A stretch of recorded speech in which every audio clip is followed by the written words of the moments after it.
好，来继续来看这个民进党的总统初选电视政见发表会，后日拜六下晡2点来举办，由咱华视负责来转播。华视伫短短一礼拜的时间，动员100外人来做，要来确保转播顺利，让选民有上好的收视。 工作人员伫舞台顶调整细节，一再确认。为着拜六登场，2020民主进步党总统初选电视政见发表会，华视总动员短短一礼拜完成舞台设计，开几处的会议，确保转播完美呈现。是从我们接到任务到6月8号要完成整个政见发表会的场部，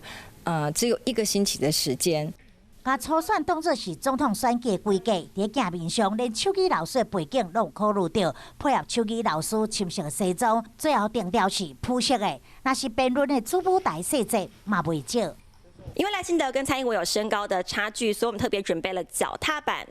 要让2位在画面上看起来高度是一致的。 再来到双方的休息室，房间大小没有落差，就连里头的格局配置也相同，要做到平等。它的尺寸完全一模一样，每一样东西我们都经过精准的测量。辩论场内维安严格，只有华视工作人员会使进入，因此伫华视1楼的大厅冇设置媒体区，让国内外记者会当看转播发稿。 嘛，请全民伫即个拜六下晡2点做伙收看华视，看这场影响2020总统大选的政见发表会。